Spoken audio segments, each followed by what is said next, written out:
Great. As Sami introduced me, my name is Itai Reuveni. I'm a senior researcher in a small Israeli research institute called NGO Monitor. First, I want to thank Sami and Vicky for hosting me and for inviting me here. And also to you that came in such a late hour of a sunny day to hear what I got to say. But before we start, I want to ask a very interesting question. Let's see if it will work.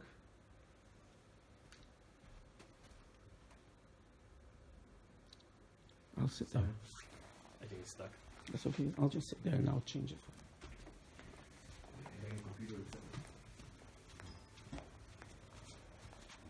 I'm not going to block anybody's view, but I'll be able to move this down.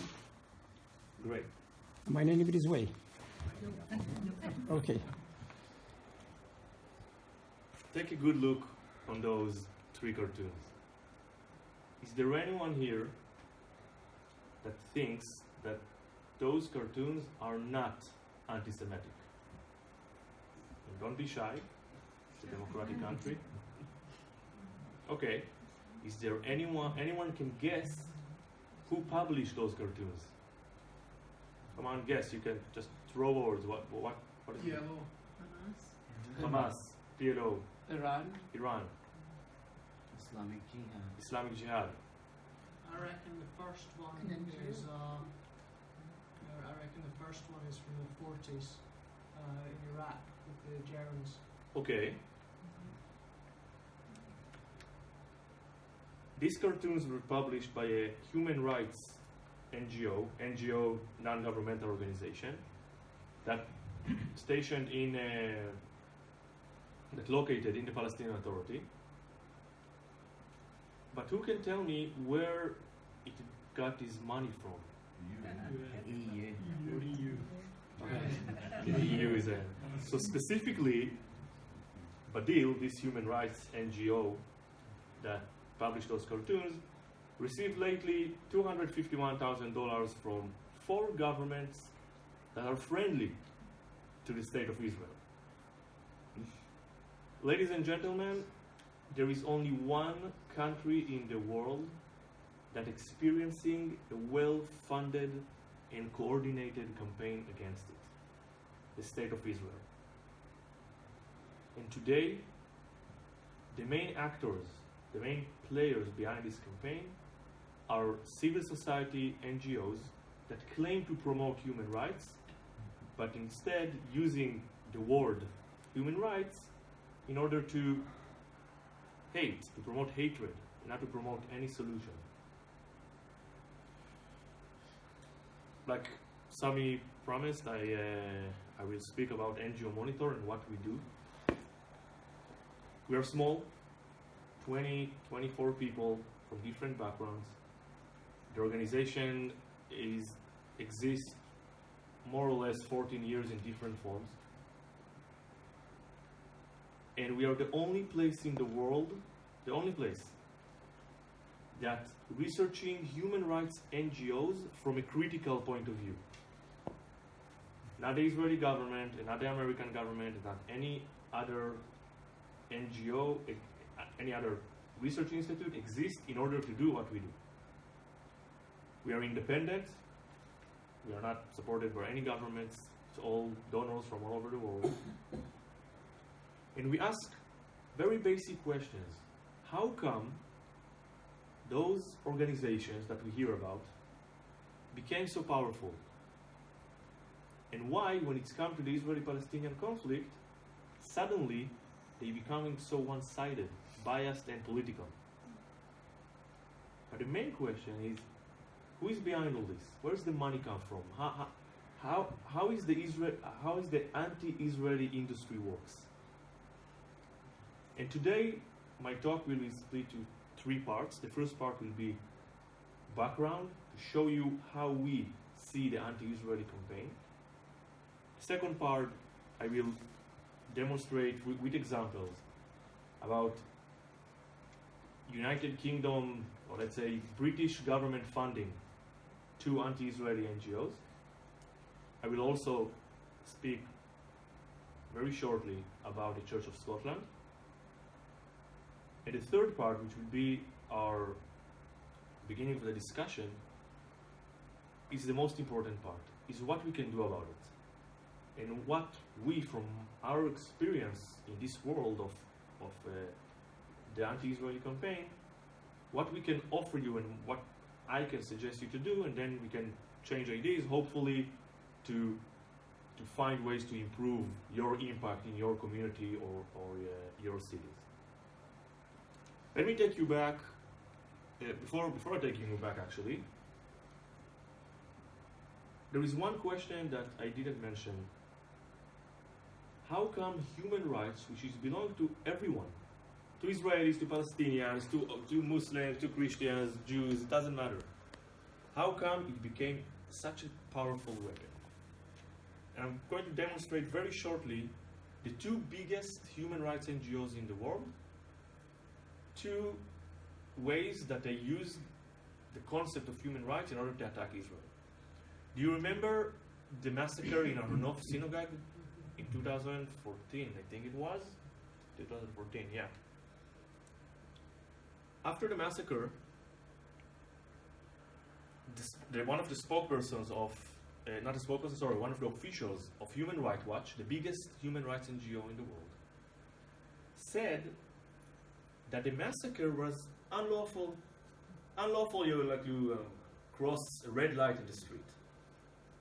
But the Israeli response, which was demolish the house of the terrorist, this is the real barbaric war crime. Get this. To slaughter 5 people in a praying house, it's only unlawful. But to destroy 4 walls, this is the barbaric war crimes. And this is an example how everything flipped out. Everything is so distorted in this discussion towards Israel.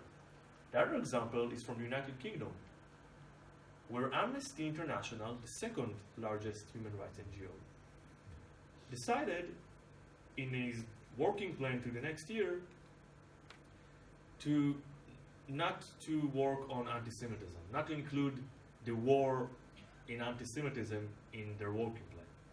Why? Different reasons. You've got everything. You got Islamophobia and the LGBT community. They're protecting everyone. But in 2015, they decided to drop the working plan on anti-Semitism. And how we reached this situation where everything is so distorted when it's come to Israel. So now I will really take you back to the year of 2001, to the city of Durban, South Africa. 1,500 NGOs gathered together in order to speak about human rights violations. The venue was the UN Conference Against Racism. Quickly, the UN Conference Against Racism became one of the most anti-Semitic events in the Western history since World War II. Jews and Israelis were attacked, and things like those flyers, the one with Hitler, this is from the Urban Conference, were handed to the participants. And what's so special in this event, that the Israel haters understood, this was the point that they understood, that you cannot win Israel by force anymore. You can't. You tried and failed. Look at history, 48, 56, 67. Every time that they tried physically to destroy Israel, they failed. So they changed the game. Not the rules of the game itself. No more the physical destruction of Israel, but the undermining of the Jewish right for self-determination. And this time, bullets have been replaced by words. And the weapon, like I said, it's human rights. To hijack the concept of human rights in order to undermine the Jewish people. And in the end of the conference, they gathered a strategy. which concluded that Israel should be totally isolated. The interesting thing that they didn't explain how. They left it open. So any individual or NGO or a group that have an idea how to cause the total isolation of Israel can do whatever they want. And what we see today, the same phenomena as you see today, the BDS campaign. Do I need to explain about the BDS campaign? Lawfare, when you use the international law in order to politically prosecute someone. For example, IDF soldiers as war criminals. Demonstrations, publications, lobby. Those are all the tactics that we see based on the idea that emerged in 2001 in Durban. But you cannot do those things without money. No matter how much you want to promote a BDS campaign, if you don't have money, you just can't do it. That's it. And the big question is, where is the money coming from? There are two main channels that money is going to human rights NGOs in the world. The private one, which are good people, private foundations, wealthy people. And the second one is government. Aid money, humanitarian assistance, to promote democracy, peace, human rights. And we found out in our research that every year, European governments, whether it's the EU or the individual governments, giving $100 million only to 80 NGOs in Israel and the Palestinian Authority that involved in the anti-Israeli campaign. 100 million, euro. And before I develop this the discussion further, just have one request, if I may. I'm going to show you a lot of examples. Try to disconnect yourself from the discussion between right and left. Try to look about what I'm showing you as a phenomenon that directly affecting the Israelis, the Jewish people, and their supporters. And then in the discussion, question and answer, we can back to be political again. One of the things that we found, that when it comes to the Israeli-Palestinian conflict, suddenly there are things that are happening with the money. For example, lack of transparency, lack of oversight on the money, and also interests that are not connected to human rights. Let's see an example of lack of oversight. This is the EU ambassador in Israel, and he declared, not once and not twice, that the EU is against BDS. They're not funding, they're not supporting. Okay, 5 minutes in Google, I found an NGO, Grassroots Jerusalem, strongly supports the global BDS call, with the EU flag that you can see in their financial report, 40% of the funding in 2014 was from the EU. Just an example. The EU, this is the NGO is registered in Israel. The EU, this is what they say, and this is what the reality is. And we have more and more examples. Let's see a more extreme example. Don't worry, you don't need to try to read it.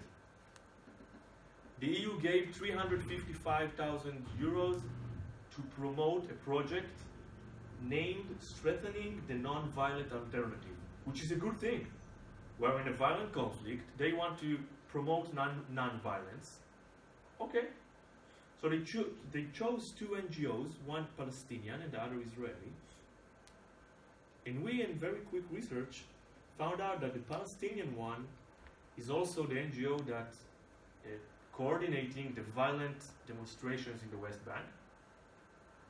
And the Israeli one is supporting BDS, but moreover, we also found that the CEO is waiving the PFLP flag. PFLP, the Popular Front Liberation of Palestine, which is declared in the EU as a terror organization.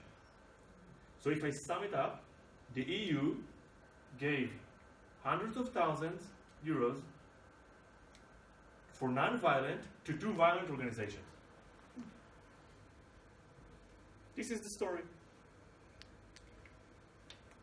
Now, when we speak on the individual countries, each country have their own mechanisms of how the money is going to humanitarian aid, what they want to do or don't want to do in the Israeli-Palestinian conflict.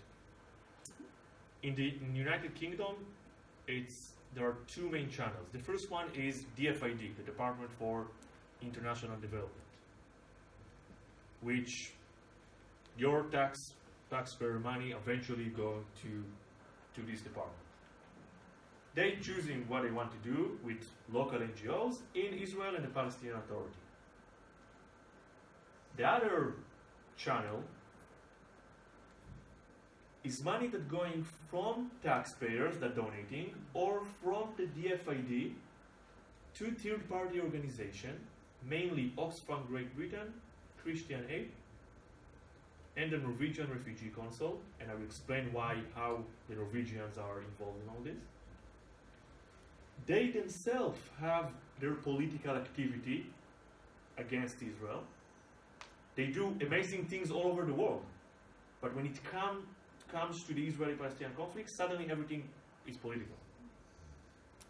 But they also take the money and donating it to and contributing it to Israeli and Palestinian NGOs that involved in this campaign. Sometimes this money is directed from the DFID. DFID said we want to give the money to an Israeli NGO, and they choose one of those. And sometimes it's just the donations money. But it's important to understand how the system works. And we will start with some examples.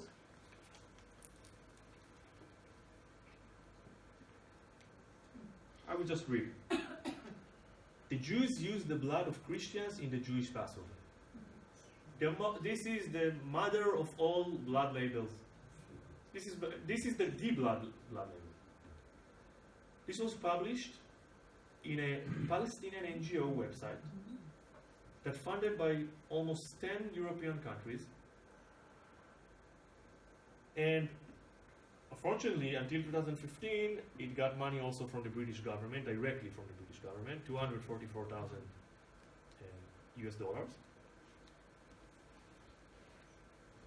And they claim, well, wait, we gave the money to a specific project, we don't give it to the whole NGO. But we don't look on this that way. The average Israeli, there is already polarization between Israelis and Palestinians. And now, because of those things, the average Israeli, he sees the anti-Semitism, and he sees the British flag waving on their financial reports. And for, again, not for me as a researcher, but for the citizens, it's the British funded something anti-Semitic, whether they want it or not. By the way, the Americans also funded this NGO and stopped because of this incident. This was published upon Obama visit in 2013. It was an article in English and in Arabic that say that seriously the Jews, Obama need to know that the Jews drinking blood of Christians. Let's do more. Look, I think that Israel is a vibrant democracy. We have our flaws, no doubt, like every country in the world. But there are pillars of democracy that without them we will not exist. Those are elections, they have the right to choose whoever I want, and the legal system. To be a non-biased legal system. And what I'm going to show you here, it's a huge grant from DFID, the British government, through a Norwegian NGO, in order to hurt and to damage the Israeli courts. And this is what I'm going to show you. It's all quoted, and it's in our website and in our research. I'm not interpreting or rephrasing anything. 5.5 million pounds in 2 years went to promote legal projects in the West Bank, East Jerusalem, and Gaza. In order, apparently, to help Palestinians that need legal aid with the relations with the Israeli authorities. Until here, everything is fine. Okay, it's a very complicated situation. There are people that sometimes need representation in the Israeli courts that are not Israeli citizens. And this money allegedly needs to help them. So let's start with the most interesting quote. This is a quote from one of the lawyers that need to implement this project in Israel. Every possible legal measure to disrupt the Israeli judicial system, to increase the workload of the courts to such extent that there will be a blockage. Imagine yourself that the British government will find that the German government gave money to an NGO to do this to the British court. They will go nuts, because it's in one democratic country that trying intentionally or unintentionally to hurt another democratic country. And there is more. Suddenly it's become very political. We have correspondences between DFID and the NGO that implementing this project, the Norwegian Refugee Council. So they don't want to help the Palestinians, really. They want to combat the impunity enjoyed by Israel, to punish Israel. They also want to do it in low profile, because they understand that it will not look good if you do it in high profile. And one of the NGOs that implementing this also said, no, this is about legal intifada. Now the process is very simple. The British government give money to this Norwegian NGO, and this NGO choose local NGOs in Israel to be their representatives in court. We know that because in Israel there is high transparency. We can actually know where is the NGOs got the money from. There is a very high level of transparency. But as a British citizens, if you will go to UK Aid transparency system, which open to the public, and you search this specific project, and you will see the 5.5 million, and you go all the way to the process, and again I apologize that the image is not clear, you will see in the line of receiver organization, the very same end organization are going to get it in Israel, supplier name withheld. So basically, you as a British citizen don't know where in the end of the process your 5.5 million pounds is arrived to someone. So how can we know what they did with this money? If you as citizens, not as a government.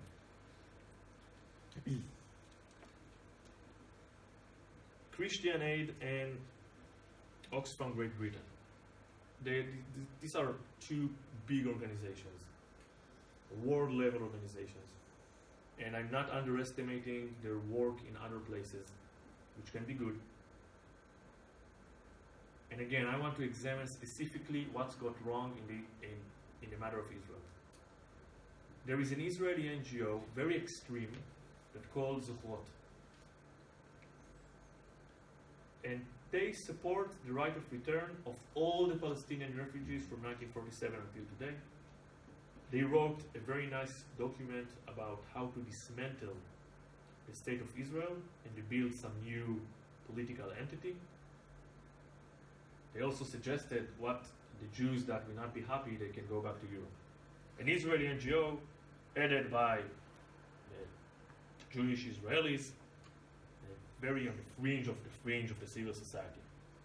They have also a phone application that you can see the Israel map, and it will replace you all the Israeli cities and towns and everything basically in what they say was Palestine before 1948.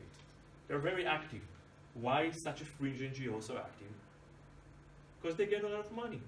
And most of the money is from church-based society, church-age societies like Christian Aid. So we did a little experiment. Someone wrote to Oxfam Great Britain about Zachorot activities, which are anti-peace and anti any solution, anti-self-determination, anti-everything that Europe's supposed to believe. And they responded that Oxfam GB has not ever funded or partnered with the organization Zachorot. Okay, they say that they never funded Zachorot, a world-level NGO, Oxfam. Let's see. So we went to the financial reports of Zachorot, which is a legal NGO. They have financial reports. 2012, Oxfam GB, 30,000 shekels. 2013, Oxfam GB, 75,000 shekels. And you can see also Christian Aid, 375,000 shekels. You can see Hex Apple, which is it's the biggest Swiss church aid society, which is funded by the Swiss government. You can see Misero, also in Germany, the same deal. And 2014, in their own website, Oxfam GB, 25,000 shekels. So there are two options. Whether they think we're stupid, or they don't know where the money is going. I can't find any third option here. And we have many examples of the misusing of aid money.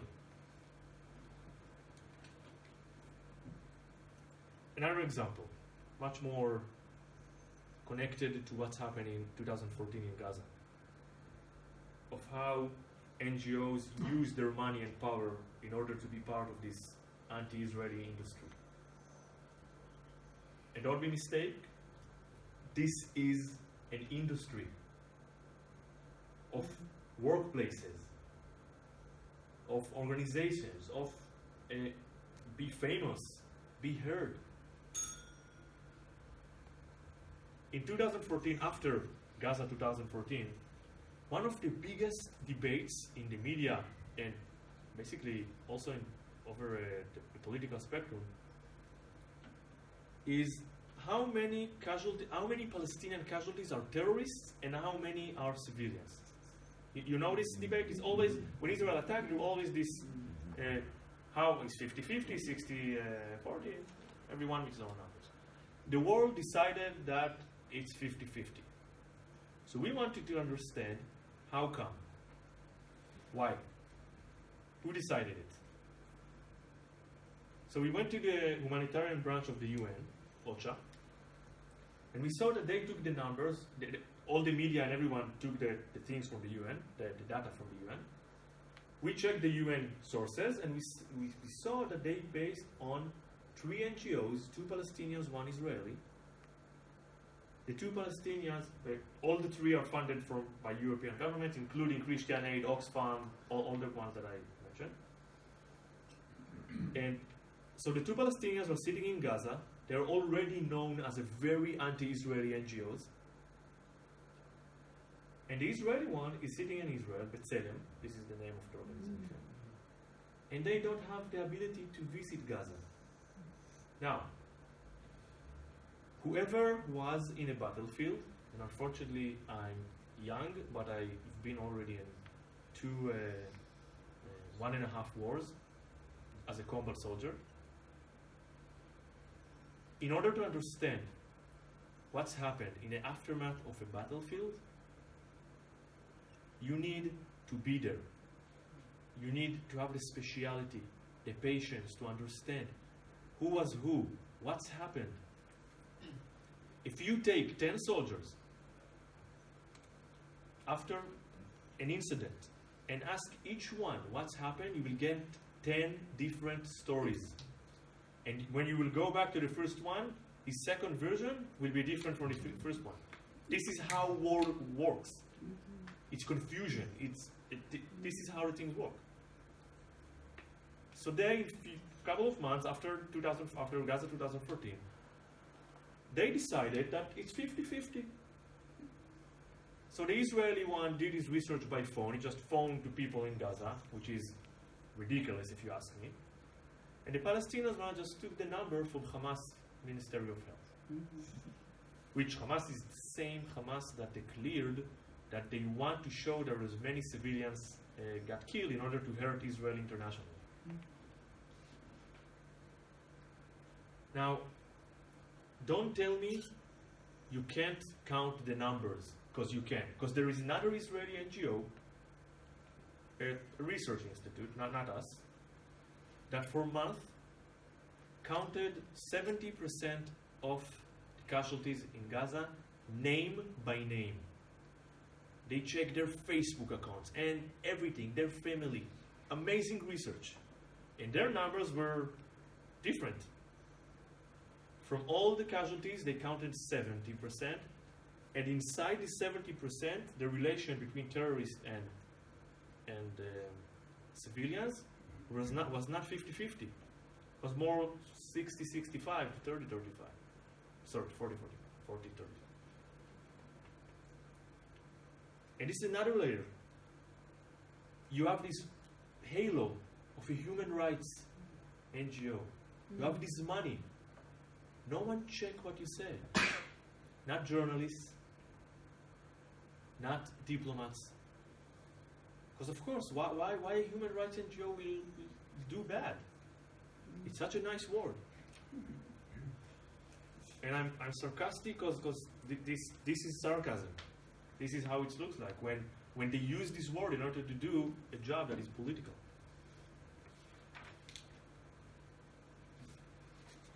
I'm jumping to another, let's call it channel, or another arena in this anti-Israeli industry. If you remember, a long time ago when I showed you the Durban strategy, what happened in 2001, they said that isolate Israel culturally, politically, in the academia, do whatever you want with it. One of the biggest campaigns happening in churches. And it's very important to understand how it works behind the scenes. How come suddenly churches, which traditionally, but most of them, whether it's in the United States, Canada, or in Europe, traditionally were, let's say, or non-political or supporters of Israel. Even if there were pro-Palestinians, there wasn't like anti-Israeli. There's a big difference between being pro-Palestinian to anti-Israeli. Yeah. How come suddenly you have the biggest churches or the church aid organizations come so anti-Israeli? So this is a quote from one of the main BDS movement, which is just a website. And they explain what is so important when we're speaking about churches. Religious institutes are seen in many communities as embodying important moral and ethical principles.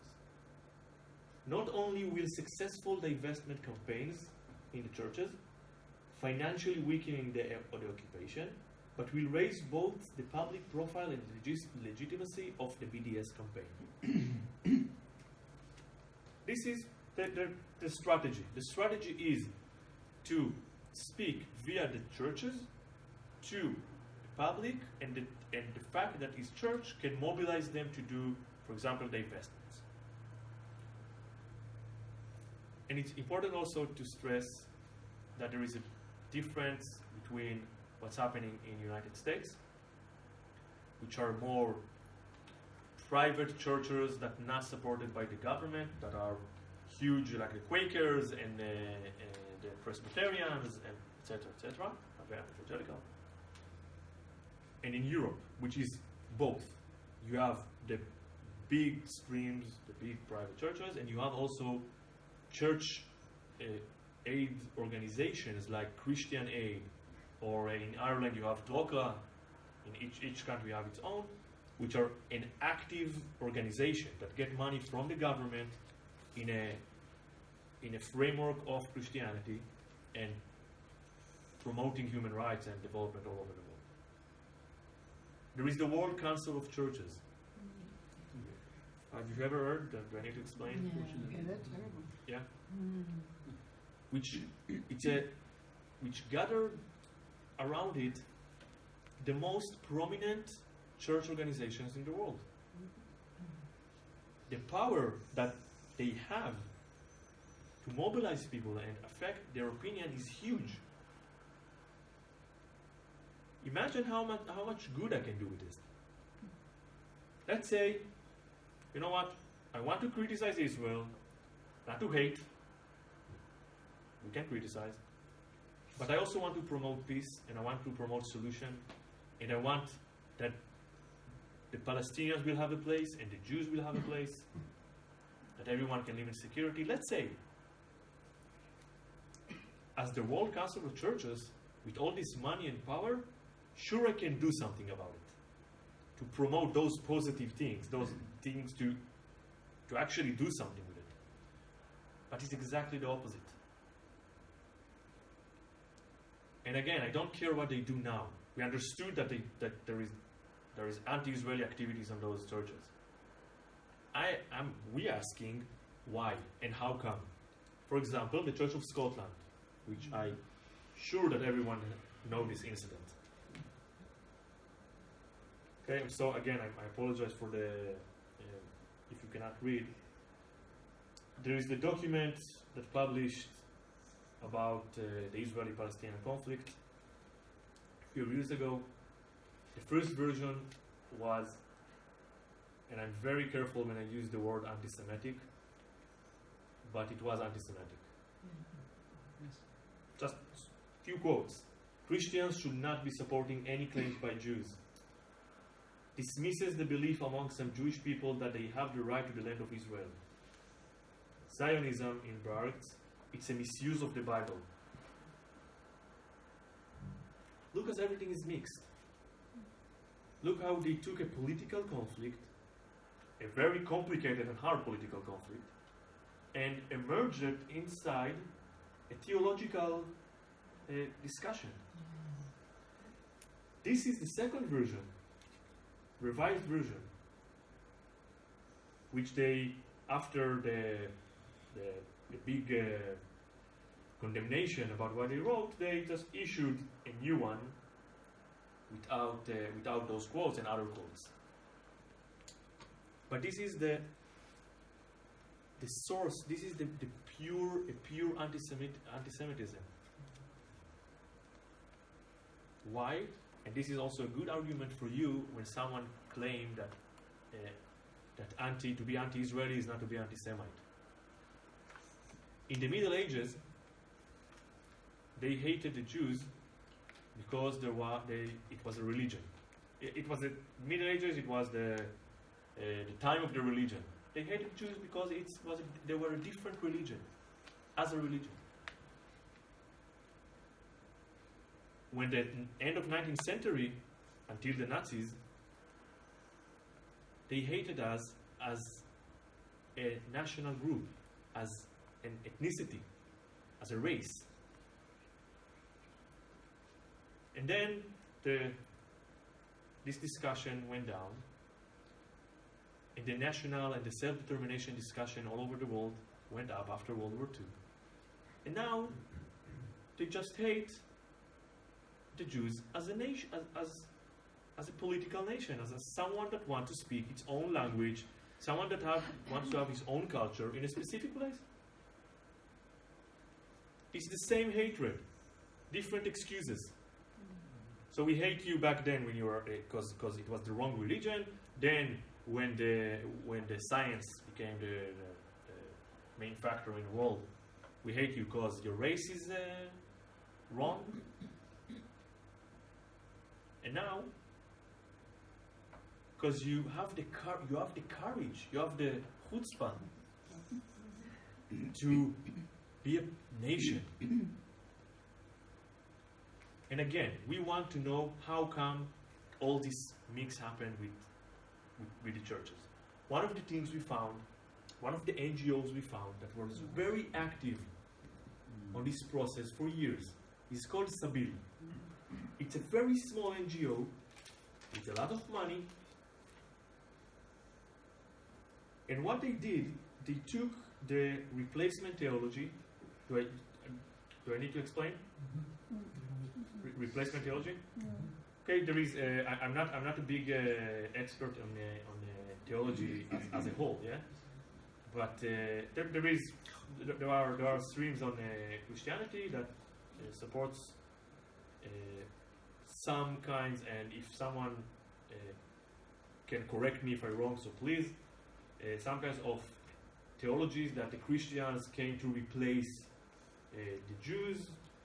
The Jews' time is over. The Christians are the new Jews. There are a few streams with different versions of how and why.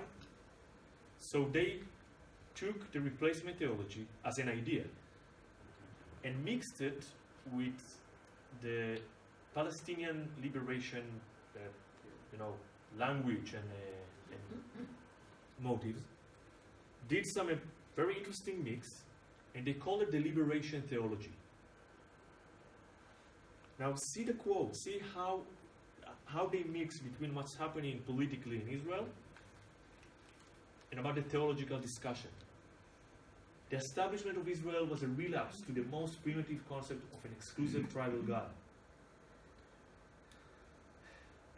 Jesus is on the cross again with thousands of crucified Palestinians around him. Look, the classical theological anti-Semitic motives with the new discussion about how you blame Israel on basically anything wrong in the world. And you have to know that if you see something happen in a church, it didn't happen just like this. Someone came there and promoted it with money and with an idea how to do it.